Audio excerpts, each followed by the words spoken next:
Hi everyone.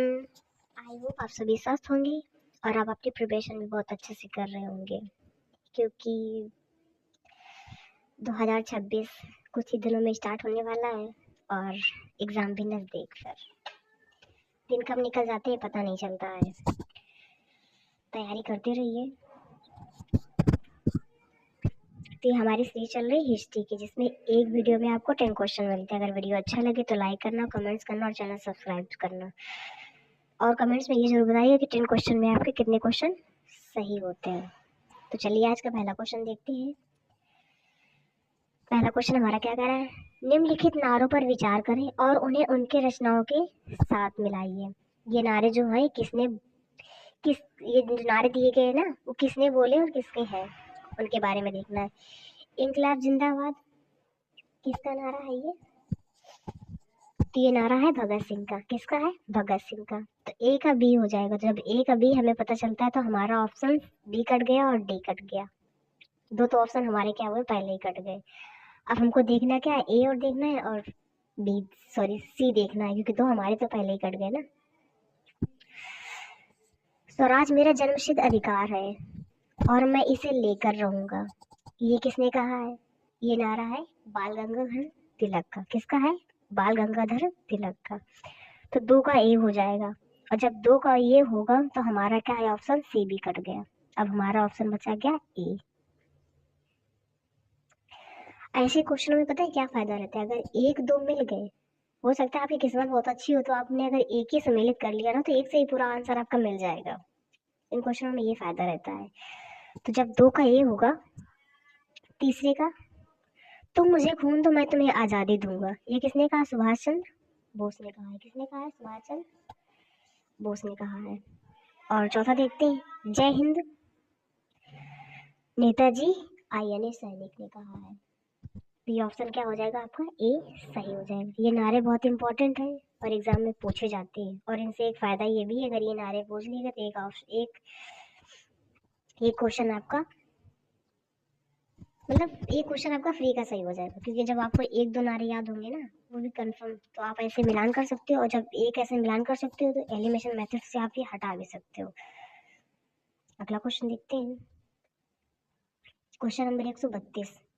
132 में क्या पूछा है? 132 में दिया गया कथन और कारण वाला क्वेश्चन। ये क्वेश्चन बहुत इंपॉर्टेंट है, खास करके यूपीपीएससी को तो ये फेवरेट टॉपिक है, बहुत ही फेवरेट है। भारतीय राष्ट्रीय कांग्रेस ने 1928 में साइमन कमीशन के भारत आने पर इसका बहिष्कार किया। भारतीय राष्ट्रीय कांग्रेस ने 1928 में साइमन कमीशन के भारत आने पर इसका क्या किया? बहिष्कार किया।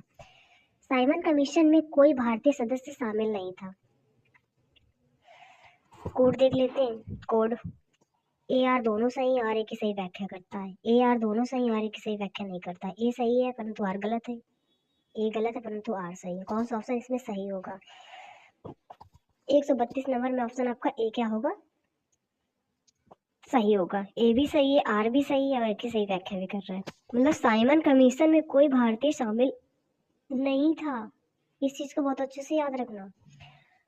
राष्ट्रीय कांग्रेस भारतीय राष्ट्रीय कांग्रेस ने 1928 में साइमन कमीशन के भारत आने पर इसका बहिष्कार किया था। दोनों कथन क्या है? सही है। 132 में क्या है? दोनों कथन सही है।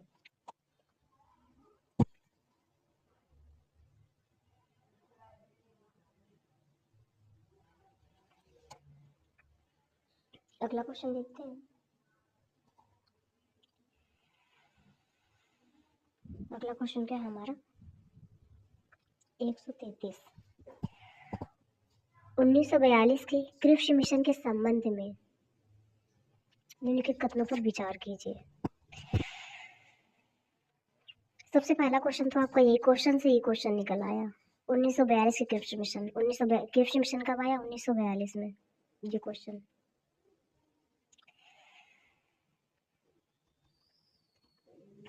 पहला पॉइंट देखते हैं।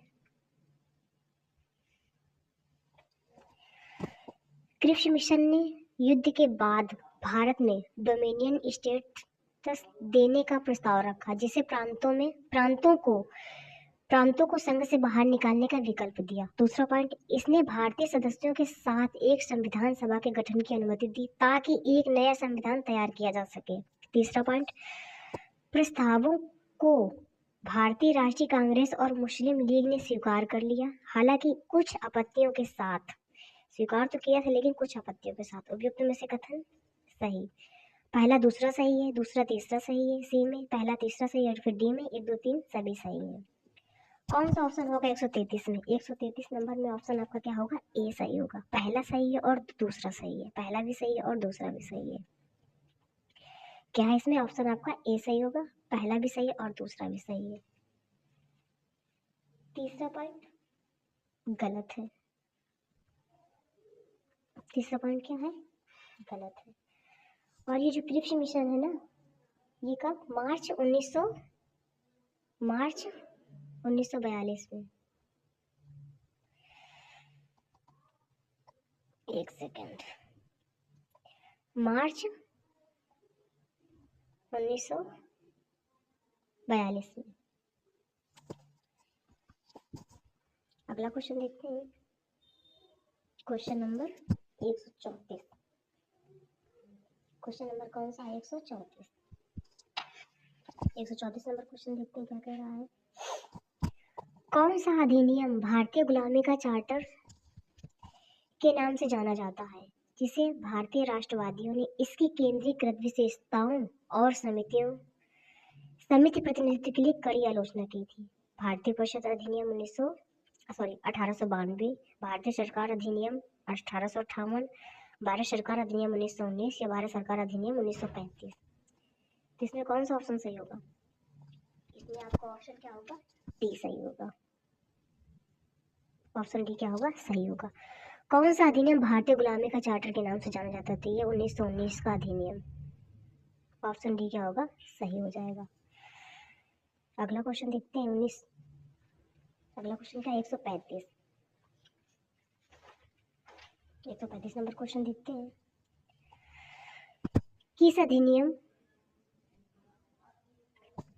अधिनियम ने भारतीय प्रशासन का नियंत्रण ईस्ट इंडिया कंपनी से ब्रिटिश क्राउन को हस्तांतरित किया? नियामक अधिनियम 1773, चार्टर अधिनियम 1813, भारतीय परिषद अधिनियम 1861 या फिर भारत सरकार अधिनियम 1858। तो इसमें ऑप्शन क्या होगा? डी आपका सही होगा, भारत सरकार अधिनियम 1858। किस अधिनियम ने भारतीय प्रशासन का नियंत्रण ईस्ट इंडिया कंपनी से ब्रिटिश क्राउन को हस्तांतरित किया? 1858, भारत सरकार अधिनियम 1858। ऑप्शन डी क्या हो जाएगा आपका? सही हो जाएगा। अगला क्वेश्चन देखते हैं। 1919 के भारतीय परिषद अधिनियम मार्ले मिंटो सुधार के बारे में निम्नलिखित तथ्यों पर विचार किया है। इसने सांप्रदायिक प्रतिनिधित्व की शुरुआत की, जिसके तहत मुसलमानों को अपने प्रतिनिधियों को चुनने की अनुमति दी गई। दूसरा पॉइंट, केंद्रीय और प्रांतीय विधानसभाओं में निर्वाचित सदस्यों की संख्या बढ़ाई गई, लेकिन उनकी भूमिका मुख्य रूप से सलाहकारी रही। तीसरा पॉइंट, भारतीयों को गृह, वित्त और रक्षा विभागों पर पूर्ण नियंत्रण दिया गया। उपरोक्त में से कौन से कथन सही है? पहला दूसरा सही है, दूसरा तीसरा सही है, पहला तीसरा सही है या फिर 1 2 3 सभी सही है। 136 में कौन सा ऑप्शन सही होगा? 136 में आपका ऑप्शन होगा ए सही। पहला भी सही है, दूसरा भी सही है, परंतु क्या है? तीसरा इसमें गलत है। पूछा सही है तो तीसरा क्या है इसमें? गलत है। 136 में क्या है आपका? तीसरा गलत है।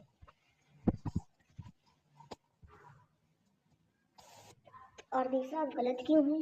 भारतीयों को गृह, वित्त, रक्षा, भारतीयों को गृह, वित्त या रक्षा जैसे प्रमुख विभागों पर पूर्ण नियंत्रण नहीं। ये ब्रिटिश अधिकारियों के अधीन थे। क्या थे? ब्रिटिश अधिकारियों के अधीन थे। ब्रिटिश अधिकारियों के अधीन थे। इसलिए क्या ये ऑप्शन गलत हो जाएगा। तो ऑप्शन आपका 136 में पहला दूसरा सही है, तो ऑप्शन ए क्या हो जाएगा आपका? सही हो जाएगा। अगला क्वेश्चन देखते हैं।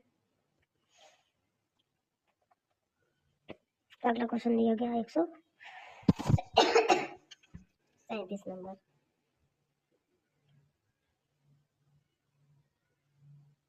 137 नंबर क्वेश्चन क्या कह रहा है?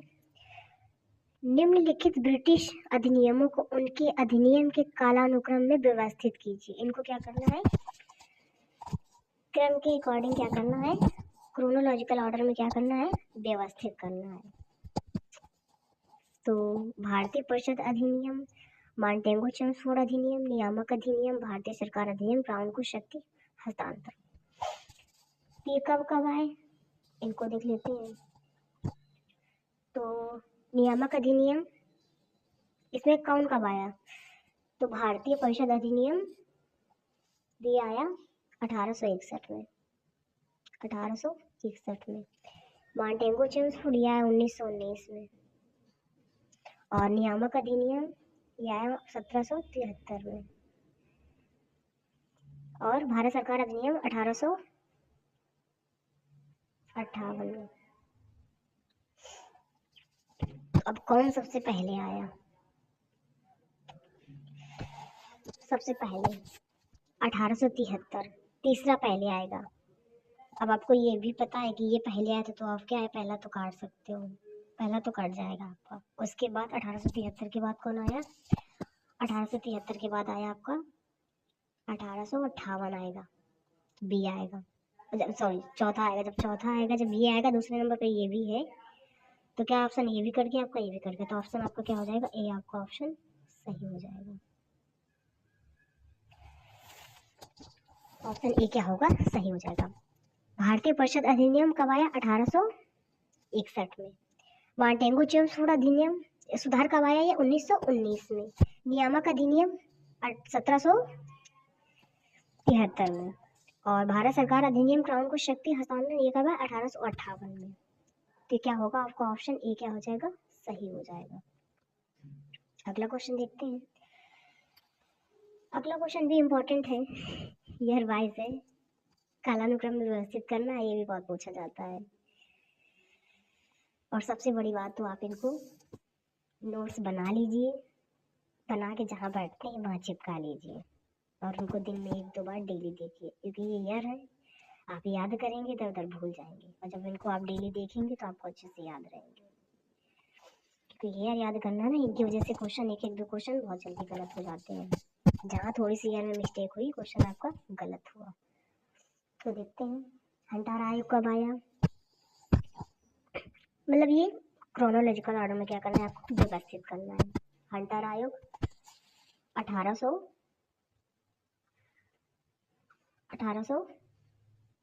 में। कब आया? पहले ईयर देख लेते हैं। साइमन आयोग 1927 में। बटलर आयोग 1927, बटलर भी क्या 1927 है। क्रिप्स मिशन ये 1942 में। ये तो हम पहले पीछे देख भी चुके हैं क्वेश्चन में, तो आपको ये तो अच्छे से याद होगा। आप देख लेते हैं हंटर आयोग। हंटर आयोग कब आया था? लॉर्ड रिपन के कार्यकाल में। भारत में शिक्षा की समीक्षा के लिए नियुक्त किया गया। भारत की शिक्षा की समीक्षा के लिए क्या क्या नियुक्त किया गया? साइमन आयोग ये कब आया? 1927 में।